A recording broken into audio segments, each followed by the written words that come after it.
Good evening students. मैं advocate Neha Singh आप सभी का अपने यूट्यूब चैनल एडवोकेट नेहा की पाठशाला में एक बार पुनः स्वागत करती हूँ। स्टूडेंट्स, सबसे पहले तो मैं क्षमा प्रार्थी हूँ कि बीच के 2-4 दिनों में मैं आप लोगों का क्लास डेली नहीं अपलोड कर पाई, लेकिन आज से पुनः ये सारी चीजें रेगुलर हो जाएंगी। स्टूडेंट्स, अभी हम लोग आधुनिकवाद को पढ़ रहे हैं और आधुनिकवाद के क्रम में अभी हमने बहुत लेक्चर्स कंप्लीट कर लिया है, जिसमें हमने ब्रिटिश ईस्ट इंडिया कंपनी का एस्टेब्लिशमेंट का इतिहास देखा, फिर मुगल साम्राज्य के पतन का इतिहास देखा, फिर स्टूडेंट्स हम स्वतंत्र राज्यों के उत्थान और पतन दोनों का इतिहास देखे। साथ ही साथ स्टूडेंट्स हमने ये भी देखा कि इस क्रम में धर्म से साम्राज्य की संकल्पना कैसे सत्यापित की जाती है। इसके साथ ही स्टूडेंट्स अब हम अपने आधुनिक भारत के कालखंड के सबसे महत्वपूर्ण पड़ाव को पढ़ रहे हैं, जो 1857 के विद्रोह के रूप में जाना जाता है। इसमें मैंने स्टूडेंट्स आप लोगों को 1857 के विद्रोह से जुड़ी हुई कई घटनाओं का मैंने वर्णन किया था, जिसमें सबसे महत्वपूर्ण घटना था इस विद्रोह का तात्कालिक कारण। जिस तात्कालिक कारण में स्टूडेंट्स मैंने आप लोगों को चर्बी युक्त कारतूस को कारण बताया था, और विद्रोह की शुरुआत मैंने मंगल पांडे के फांसी से बताया था कि कैसे उनको पता चलता है कि इन कारतूसों में चर्बी, गाय और सुअर की चर्बी का प्रयोग किया गया है, जिससे हमारी धार्मिक और सामाजिक मान्यताएं आहत हो रही थी, और इसके कारण स्टूडेंट्स उन्होंने विरोध शुरू किया, उनको फांसी दे दी गई। उनके फांसी के बाद क्या हुआ स्टूडेंट की, इसके बाद सैनिकों में बहुत ज्यादा आक्रोश फैल गया, और इस आक्रोश के बाद सैनिकों ने विद्रोह शुरू कर दिया। और जब ब्रिटिश ईस्ट इंडिया कंपनी के द्वारा 90 सैनिकों को ट्रेनिंग के लिए बुलाया गया, तो 84 सैनिकों ने ट्रेनिंग करने से मना कर दिया, और इस अवहेलना के कारण स्टूडेंट्स उनको जेल में बंद कर दिया गया। इसके बाद ये लोग क्या करते हैं, जेल को ब्रेक करते हैं, और ब्रेक करने के बाद मैंने आपको बताया ही कि कैसे ये दिल्ली पहुंच जाते हैं, और वहां पे मुगल बादशाह बहादुर शाह जफर को अपना नेता नियुक्त करते हैं, और उनके पास भी इसके अलावा कोई ऑप्शन नहीं था। मैं अभी आप लोगों को जो हमारा तात्कालिक कारण से जुड़ा फैक्ट है वो लिखवा दूंगी, और फिर मैं आप लोगों को ये बताऊंगी कैसे बहादुर शाह जफर के पास कोई ऑप्शन नहीं था नेता बनने के अलावा। और इस चीज को समझने के लिए हमें तात्कालिक कारण के अलावा कुछ मूलभूत कारण भी थे 1857 के विद्रोह को, उसे भी समझना जरूरी है। और जब हम उसको समझ लेंगे तो हमें समझ में आ जाएगा कि विद्रोह का सिर्फ और सिर्फ कोई एक कारण नहीं था, अर्थात चर्बी युक्त कारतूस को ही सिंगल कारण बताना 1857 के विद्रोह का हमारे लिए लगेगा कि तथाकथित उस विद्रोह का अपमान है। तो आपको मैं अभी बताऊंगी कि कैसे चर्बी युक्त कारतूस के अलावे भी कैसे राजनीतिक कारण थे, कैसे डलहौजी का व्यक्तिगत सिद्धांत इसका कारण था, कैसे अवध को कुप्रशासन के आधार पे डलहौजी के द्वारा उसका पर अपना शासन स्टैब्लिश किया गया। तो इन सारी चीजों को हम एक साथ देखेंगे, लेकिन पहले आप स्टूडेंट्स में आप लोगों को नोट डाउन करवा देती हूँ कि जो हमारा तात्कालिक कारण था उसमें क्या क्या ऐसे फैक्ट्स और रीजंस थे, क्योंकि मैंने स्टोरी में तो बहुत चीजें बताई, लेकिन स्टोरी की सारी चीजें आपको ना तो लिखना है और ना ही आपके एग्जामिनेशन के लिए जरूरी है।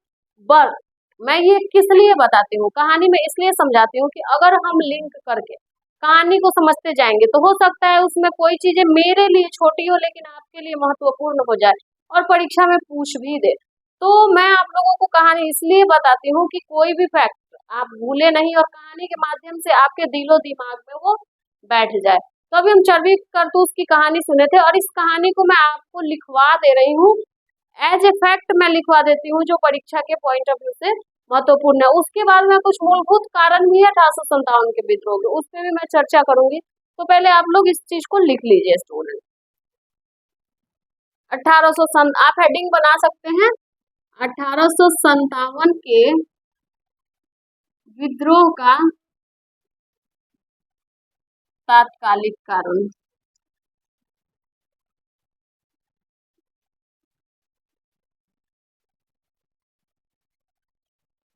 तो इसमें तात्कालिक कारण में एक ही था आपका चर्बी युक्त कारतूस।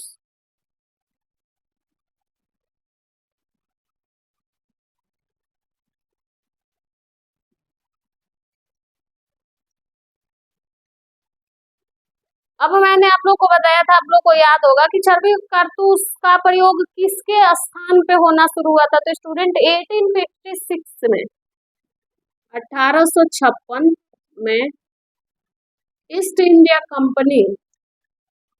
कंपनी के द्वारा जो ब्राउन बेस राइफल था,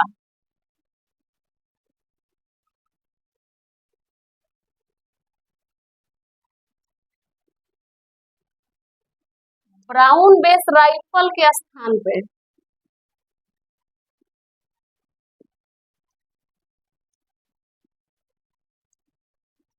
ब्राउन बेस राइफल के स्थान पर एनफील्ड राइफल,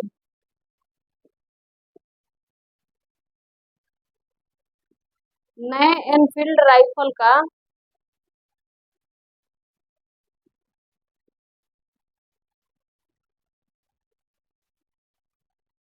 प्रयोग प्रारंभ हुआ। अब मैं आप लोगों को बताई ही थी कि इस ब्राउन बेस राइफल में क्या था कि वो ज्यादा महंगा भी था, ज्यादा वेटेड भी था, और साथ ही साथ उसके लिए डबल बैग कैरी करना पड़ता था, एक में बारूद दूसरे में बुलेट। पहले बारूद डालते थे, उसके ऊपर बुलेट डालते थे। अब होता क्या था कि बारूद ज्यादा हो गई तो फटी तो स्वयं की क्षति, और अगर बारूद कम हो गई तो भी दिक्कत। अगर वो नमी के कारण बारूद जम गया तो भी समस्या, वो ब्लास्ट ही नहीं हो पाता था। इनकेस अगर ज्यादा बारूद हुआ और ब्लास्ट हो गया तो सबसे ज्यादा सैनिकों की क्षति कहाँ की होती थी, तो भारतीय सैनिकों की होती थी। तो लोगों को लगा कि एनफील्ड राइफल जो है वो हमारी जान के सुरक्षा के लिए महत्वपूर्ण है, लेकिन इसके पीछे की कहानी उनको नहीं पता थी। अच्छा, ये देखिए, नए एनफील्ड राइफल का प्रयोग हुआ, इनकी इसको चलाने की ट्रेनिंग, नए एनफील्ड राइफल को चलाने की ट्रेनिंग कहाँ कहाँ दी गई, तो अंबाला, सियालकोट और दमदम। आप सभी के लिए महत्वपूर्ण है, अंबाला, सियालकोट और दमदम, ये तीनों जगह पे एनफील्ड राइफल को प्रयोग करने की ट्रेनिंग दी जा रही थी। अच्छा, जो इसमें प्रयोग किए जाने वाला जो कारतूस था, उस कारतूस में चर्बी का प्रयोग क्यों हुआ था, ये मैं आप लोगों को बताई थी, उसकी सुरक्षा के लिए। तो ये कारतूस का उत्पादन कहाँ होता था, तो बुरलीच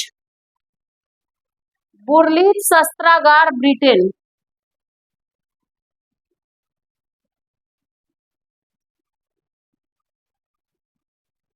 ये कारतूस वहां से बन के आता था। अब इस कारतूस में क्या था स्टूडेंट, तो जैसा बताया गया है इतिहास में, गाय तथा सुअर की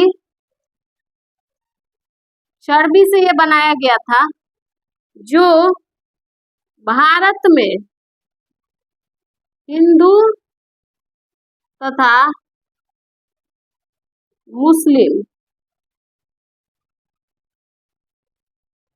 दोनों के धार्मिक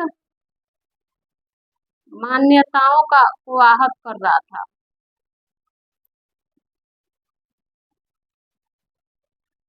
अब जो भारत में क्या था कि भारत में हिंदुओं के लिए गाय पवित्र जीव है, यानी इनकी पूजा की जाती है, माता का दर्जा दिया गया है, और हमारे इस्लाम में सुअर को हराम बताया गया है। तो क्योंकि इन दोनों के धार्मिक मान्यताओं का क्या हो रहा था, हनन हो रहा था, उनकी धार्मिक मान्यताएं इससे प्रभावित हो रही थी, तो जाहिर सी बात थी कि आग दोनों में ही लगेगी। तो ये आपके हिंदू और मुस्लिम दोनों के धार्मिक मान्यताएं आहत हो रही थी। अब एक चीज मैं बता दूं कि रिसर्च में बुरलिच शस्त्रागार के बारे में जब जानकारी ली गई तो पता चला कि इनका इतिहास बहुत काला है इस कार्य में। अभी तो यहाँ पे जो कारतूस आए थे इनफील्ड राइफल के लिए, उसमें गाय और सुअर की चर्बी का प्रयोग हुआ था। इसके पहले भी उन्होंने गाय और बैल दोनों की चर्बी को मिक्स करके एक कारतूस बनाई थी। तो ये हमारी बहुत कम पुस्तकों में मिलता है, लेकिन ऐसा रिसर्च में पता चला है। ठीक है, अब ये जो कारतूस है, अब इस कारतूस से धार्मिक मान्यताएं आहत हो गई। अब आहत हुई तो सैनिकों ने क्या किया,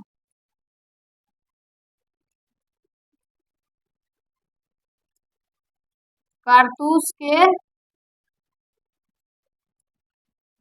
प्रयोग से इनकार कर दिया। अब सैनिकों के द्वारा कारतूस के प्रयोग से इनकार कर दिया गया। अब ये जब इनकार किए तो ये विद्रोह प्रारंभ हुआ, क्योंकि अभी आगे मैं क्या क्या हुआ, किस किस तिथि को क्या क्या हुआ, इनकी जो इवेंट्स है वो मैं लिखवाऊंगी। लेकिन ये एक मैंने कारण बताया कि सैनिकों ने कारतूस के प्रयोग से इनकार क्यों किया। तो पहला जो था तात्कालिक कारण वो चर्बी युक्त कारतूस था, जिसके कारण सैनिकों ने इसका प्रयोग करने से इनकार कर दिया। स्टूडेंट इतना नोट कर लीजिए, फिर मैं आगे बताती हूँ आपको।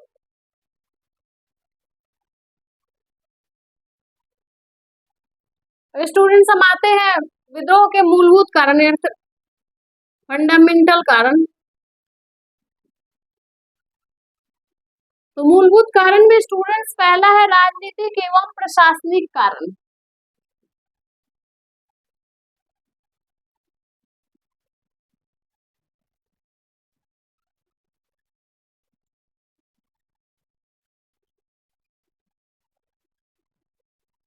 अब राजनीतिक एवं प्रशासनिक कारण में भी चार कारण है। पहला लिखिएगा डलहौजी द्वारा।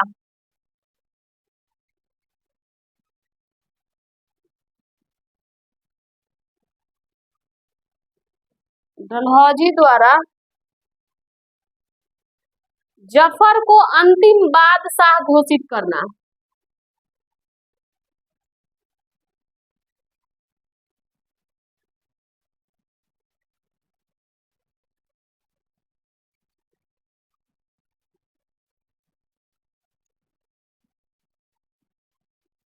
दूसरा कुशासन के कारण अवध का विलय।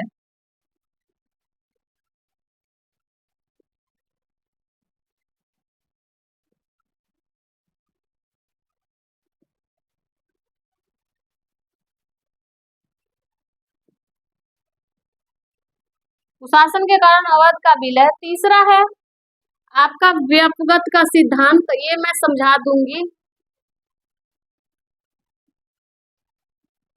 जिसको आप लोग ज्यादातर अंग्रेजी में बोलना पसंद करते हैं, डॉक्ट्रिन ऑफ लैप्स या राज्य हड़प नीति।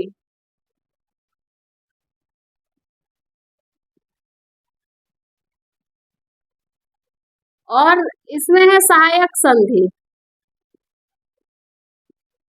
अगर देखा जाए तो मुझे सीरियल ऊपर से करना चाहिए था, क्योंकि सबसे पहले लॉर्ड वेलेस्ली के टाइम में ही सहायक संधि लाया गया होता है, लेकिन मैं ये समझाने के लिए इसको प्रॉपर वे में ना लिख के दूसरे तरीके से लिख दी, क्योंकि देखिए इसमें हम लोगों को सहायक संधि को लिखना है, व्यापक के सिद्धांत को लिखना है।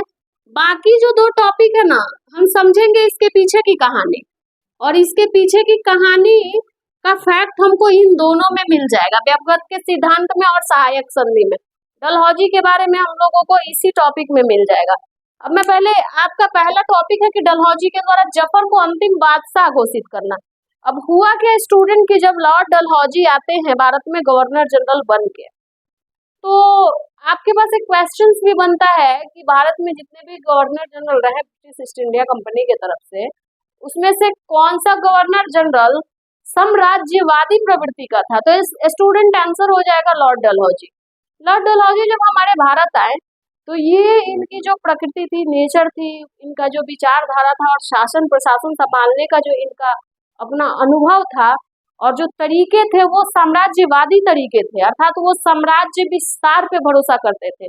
और वो जब भारत में आए तो उन्होंने कहा कि अभी हमारी कंपनी सहायक संधि के माध्यम से इतने ही राज्यों को अपने अंदर में ला पाई है, आखिर क्यों जब हम भारत में व्यापार भी कर रहे हैं, भारत का आंतरिक प्रशासन भी संभाल रहे हैं, तो भारत के साम्राज्य पे भी हमारा अधिकार होना चाहिए। और ये साम्राज्यवादी नीति का प्रयोग करने वाले व्यक्ति थे, अर्थात साम्राज्य को बढ़ाना ही इनका मुख्य उद्देश्य था। और ये जैसे आए यहाँ पे तो आते ही घोषणा कर दिए कि बहादुर शाह जफर जो हैं वो अंतिम मुगल बादशाह होंगे, इसके बाद कोई भी व्यक्ति मुगल बादशाह नहीं बनेगा। अब मैं आपको एक चीज बता देती हूँ, आप छोटा सा उदाहरण लेती हूँ। आप अपने घर में रहते हैं, आप अपने घर के किसी व्यक्ति को कुछ भी कह दें, लेकिन अपने घर के किसी भी पर्सनालिटी को आप कुछ भी कह दें, लेकिन कोई दूसरा कहता है तो बहुत बुरा लगता है। अर्थात विरोध आप करे तो उचित है, लेकिन कोई अनदर व्यक्ति करे तो आपको बुरा लगता है। उसी प्रकार हमारे भारत के लोगों के साथ हो गया। क्या हुआ कि जब ये घोषणा हुई डलहौजी के द्वारा तो भारतीयों के अंदर एक आक्रोश उत्पन्न हो गया। आक्रोश ये था कि जो मुगल बादशाह था उसको हमारे भारत के लोग अपना शासक मानते थे, अपना राजा मानते थे, अपना नेतृत्वकर्ता मानते थे। कारण भी था कि जो मुगल वंश था लगभग 300 वर्षों तक भारत में शासन किया, कई पीढ़ियां उसकी शासन प्रशासन संभाली। यहाँ पे शासन प्रशासन के जो उनके तरीके थे वो भारतीयों के हित में थे, और अकबर, औरंगजेब, शाहजहां जैसे जो नेता हुए, जो शासक हुए, वो भारत के एडमिनिस्ट्रेशन में एक गौरवशाली इतिहास छोड़ के गए थे। तो इनको ये लगा कि ये हमारे शासन में हमारे शासक का अपमान है, अर्थात भारतीयों को ये लगा कि ये हमारे प्रशासक का अपमान है। कैसे मुगल बादशाह को डलहौजी हटा सकते हैं, ऐसा नहीं होना चाहिए। तो ये आक्रोश भर गया लोगों के अंदर, और ये आक्रोश भी विद्रोह का कारण बना, क्योंकि राजा हमारा है, हम उसके बारे में कुछ भी कहे, आप किसी दूसरे जगह से आके एक ही बार इतना करप्ट नीति तो नहीं बना सकते हैं। तो इसके कारण क्या हुआ कि लोगों में एक आक्रोश उत्पन्न हो गया। मुगल बादशाह की साख थी, मुगल घराने की साख थी हमारे भारतीयों के दिल में, वो साख खिलते नजर आई, बस लोगों में एक आक्रोश उत्पन्न हो गया। तो विद्रोह का ये भी एक कारण बना, जो कि मूलभूत कारण के रूप में जाना जाता था। इसके बाद हम आते हैं स्टूडेंट, ये भी देखते हैं, इसमें भी मुगल बादशाह जो बहादुर शाह जफर थे वो मुस्लिम थे, और आप ये भी देखे हैं कि पिछले जितने भी मुगल शासक हुए वो अपने प्रशासन को संचालित करने के लिए हिंदू और मुस्लिम दोनों के योग्यता पे ध्यान दिए थे। तो दोनों के मन में अपने शासक के प्रति एक अलग सम्मान था। इस सम्मान के कारण वो नाराज हो गए ब्रिटिश ईस्ट इंडिया कंपनी के इस नीति से, अर्थात डलहौजी के इस घोषणा से। इतना ही नहीं, ये तो हमारा था ये वाला अंतिम मुगल बादशाह घोषित करना। इससे आप देखेंगे कि मुगल बादशाह बहादुर शाह जफर के पास जब जाते हैं, बैरकपुर छावनी से सिपाही वहां पहुंचते हैं, तो मुगल बादशाह को भी लगता है कि ये अब अंतिम ऑप्शन है, जब पूरा भारत हमारे साथ है तो मैं ऐसे भी बादशाह नहीं ही रहूंगा, तो क्यों ना इनका नेतृत्व ही संभाल लो, कम से कम मरते मरते तो कुछ अच्छा हो जाए। तो ये आप देखते हैं कि अंतिम बादशाह घोषित करना लोगों के अंदर आक्रोश उत्पन्न कर देता है, मुगल सैनिकों के अंदर भी, हमारे भारतीयों के अंदर भी, जो विद्रोह का कारण बन जाता है। दूसरा है शासन कुप्रशासन के आधार पे अवध का विलय। अब मैं आप लोगों को अवध के बारे में बताती हूँ। तो अवध के जो शासक थे वाजिद अली शाह,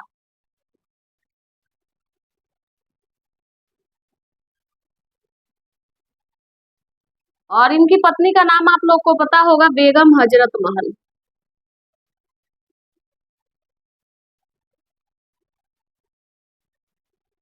और इन दोनों के लीगल हेयर, अर्थात कि इनका जो अपना वास्तविक पुत्र था वो था बिजरिस कादिर।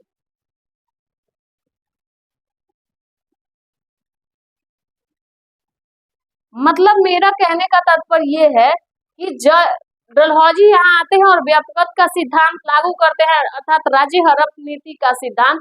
तो वो बोलते हैं कि जो गोद लिया हुआ बच्चा है आपका, अर्थात आपका जो उत्तराधिकारी है, अगर वो गोद लिया गया है तो हम उसको कानूनी तौर पे उत्तराधिकारी नहीं मानते हैं, वो आपका अपना पुत्र होना चाहिए, अर्थात खून का रिश्ता होना चाहिए। तो इस सिद्धांत को ये तो हर जगह लागू कर देते हैं, जैसे झांसी में लागू करते हैं, नाना साहब के साथ लागू करते हैं, क्योंकि ये लोग दत्तक पुत्र थे। लेकिन उनका ये नियम कहाँ फेल हो जाता है, तो अवध में फेल हो जाता है, क्योंकि अवध के नवाब का अपना पुत्र बिजरिस कादिर थे, जो कि कानूनी तौर पे उत्तराधिकारी बनने का राइट था उनके पास। अब यहाँ पे डलहौजी के मन में, अर्थात ब्रिटिश ईस्ट इंडिया कंपनी के मन में आया कि अब इसको हम अवध को कैसे हड़पे। अवध को हड़पने के पास तो हमने जो व्यापकता का सिद्धांत लगाया है उसमें तो अवध फिट बैठ जाता है, क्योंकि उसके पास अपना लीगल हेयर है।